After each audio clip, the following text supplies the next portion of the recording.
Hi and welcome to another video update from the Fire Brigade Union, once again in the Union's head office in Kingston, London.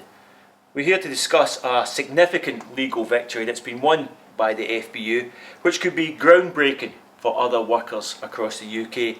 This is about a group of firefighters and firefighter control who had to shield during the COVID lockdown, but were compelled to use annual leave or TOIL by their employer, Scottish Fire and Rescue Service.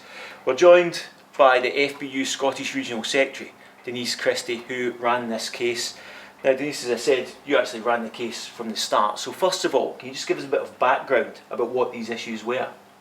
Yeah, Tam, thanks. We had members who were aggrieved that they were compelled to take annual leave or TOIL before special leave was put in place in order for them to shield or self-isolate because they were a high-risk category for COVID.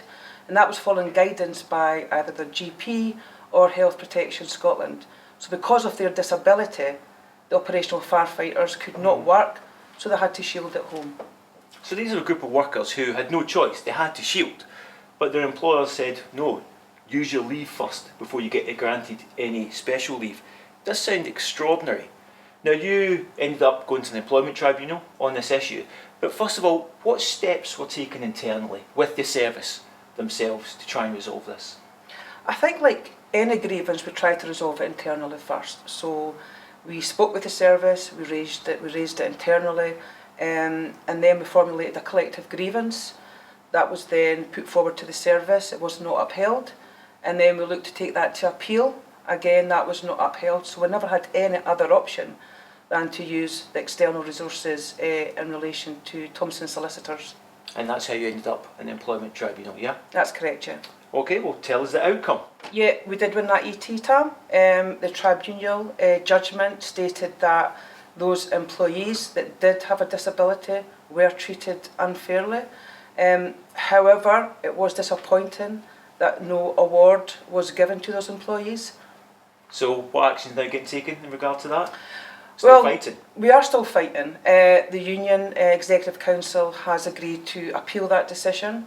We are liaising with Thomson Solicitors once again to look at appealing to make sure that the award that our members deserve is rightfully given back to them. Thanks very much, Denise Christie. We're now joined by FBU General Secretary Matt Rack. Now Matt, although we're still fighting this, I have to say it has been a significant case. It's been raised by by other trade unionists to say how groundbreaking it is. I mean, what would your message be to other fire and rescue services out there? This is just a case that we won in Scotland, but does it impact across the country?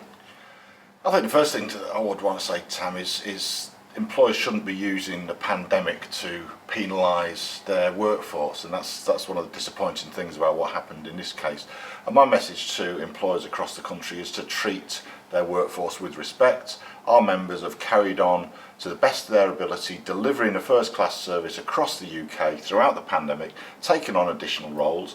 Some people are in very different circumstances because of either their personal health situation or people within their household, and that has to be taken account of, and they should be treated with dignity if that's what they do. So my appeal to employers would be to do that. Otherwise, then we will challenge it as we've done in Scotland, and if necessary, we'll take them to an employment tribunal as we have done in Scotland. Okay, that's more a collective issue, but there might be members out there watching this, and who knows, the same thing might have happened to them, but the union doesn't know about it. What would be your message to them? I think people should examine their own experience over the past year and a half in relation to the pandemic and the issues that Denise has just outlined. And if people have got concerns, then the first step is to raise it with your local branch rep in the Fire Brigade Union, raise it with brigade officials, and we'll see what we can do about it. But another significant legal victory. Absolutely, and I think it shows, Tam, that we'll examine every possible way of trying to defend our members in this circumstance or any other circumstances they face in the workplace. Matt, thanks very much. Now there is a press release on this issue, and it's on our website, which is www.fbu.org.uk, or for more immediate updates on not just this but the other work of the union, you can follow us on Twitter, and that's simply @FBU National. Till next time, thanks, and thanks Matt. Thanks, Tam.